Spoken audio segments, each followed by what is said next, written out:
nenhum trabalhador brasileiro pode receber menos de um salário mínimo por mês. A regra está prevista na Constituição Federal, mas admite exceções. Uma delas atinge jovens que cumprem o serviço militar obrigatório. E esse tratamento diferenciado já foi inclusive reconhecido pela Justiça. Saiba por quê na reportagem de Marcelo Magalhães.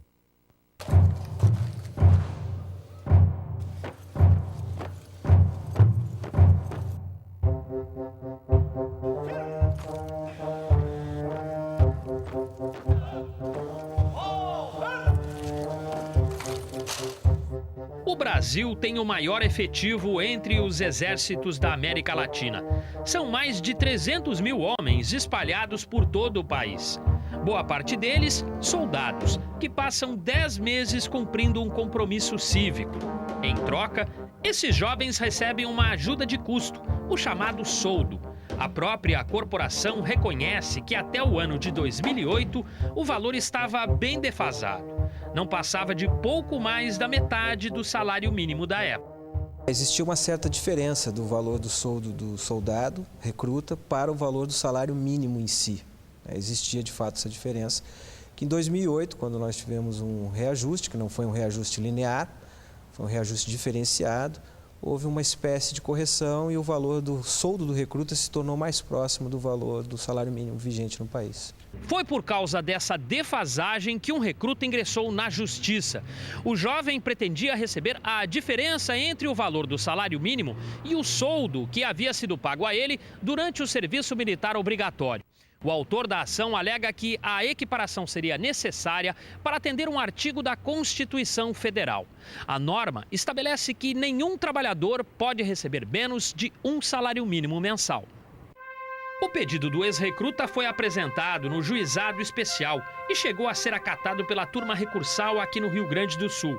Mas a União recorreu e a Turma Nacional de Uniformização alterou a decisão. A relatora foi essa juíza de São Paulo, que considerou outras decisões tomadas em processos parecidos. O soldo inicial do praça ou dos conscritos ou do bolsista, do aluno da escola militar, pode ser sim, não há vedação constitucional de ser inferior ao salário mínimo. Por que se entendeu assim? O regime jurídico dos militares não está sujeito às mesmas garantias que estão o regime da remuneração dos servidores comuns. Este advogado trabalhista reforça a determinação judicial. Ele explica que o serviço militar não pode ser caracterizado como atividade profissional.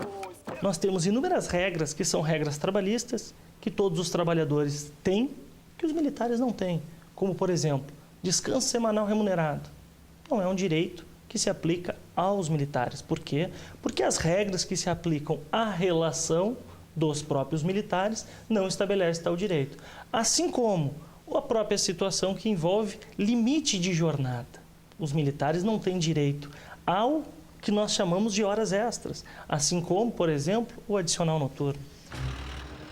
Hoje, de acordo com o Comando Militar do Sul, um recruta recebe R$ 588 por mês, além do Vale Transporte.